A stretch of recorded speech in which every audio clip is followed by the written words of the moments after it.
কিছু কিছু দল বা সংগঠন যারা নিজেদের বড় দল বলে দাবি করতেছে, তারা পিছুশক্তির একটা ক্ষমতার লম্বা বিভিন্ন জায়গা থেকে তারা মারার চেষ্টা করতেছে এবং তারা হুমকি দিচ্ছে।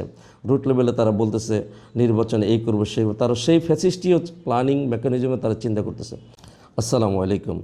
দেশ জাতির একটা কাঙ্ক্ষিত নির্বাচন সামনে আসছে আগামী 12ই ফেব্রুয়ারিতে।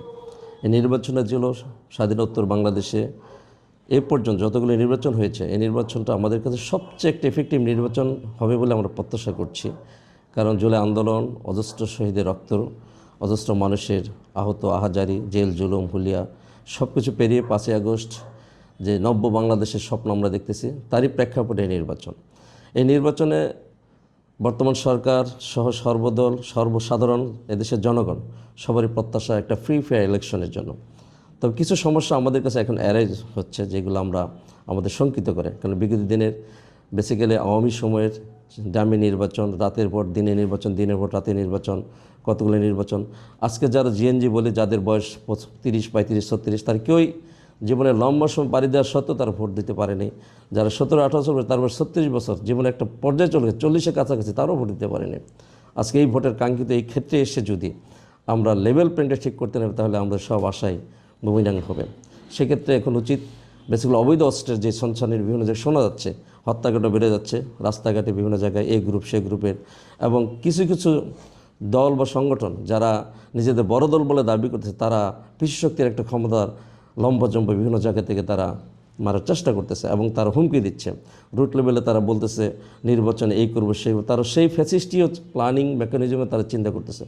প্রশাসনের স্তর বিন্যাস কিছু কিছু জায়গায় আমরা দেখতে পাচ্ছি তারা এখন লেভেল প্লেইং থেকে অনেক দূরে সরে আছে, অনেক দূরে আছে। তারপরে আছে যে চাঁদাবাজ, মাদক সহ সার্বিক যে সমাজের যে অস্থিতিশীলতা, যেটা মানুষের মনকে বিগড়িয়ে রাখে, মানুষের সুস্থ একটা পরিকল্পনা, একটা কাজ করার যেই যতগুলো উপকরণ, সবগুলো জায়গায় এখন আমরা যেতে পারছি না। তারপরও আশার হলো এখন নির্বাচনের ডামাডোলের সবাই মনোনয়নপত্র উঠিয়েছে। নির্বাচনের আগামী 20 তারিখে তো যাচাই বাছাই শেষ হবে।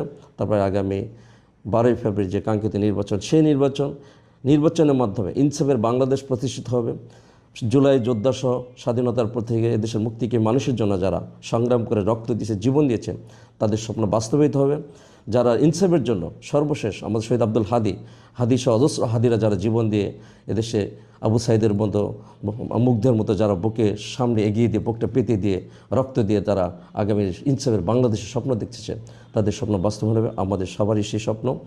আমরা যেন এমন একটি নির্বাচনের মাধ্যমে নিজের ম্যান্ডেট, আমার ভোট আমি দেবো, যাকে খুশি তাকে দেবো, এই ক্ষেত্রে যেন আমি আমার ফ্রিডমিটি, আমার স্বাধীনতা সর্বোচ্চ প্রয়োগের মাধ্যমে একটি ইনসাফের বাংলাতে প্রতিষ্ঠার সর্বোচ্চ অবদান রাখতে পারি, আমি সবার কাছে সে আহ্বান রেখে এবং গভর্নমেন্ট সহ সর্বশ্রেণীর যারা গভর্নমেন্টের বা রাষ্ট্রের স্টেক হোল্ডার, সবাইকে বিনীত আহ্বান রেখে আমি আমার কথা শেষ করছি। আসসালামু আলাইকুম রহমতুল্লাহি ওয়া বারাকাতুহু।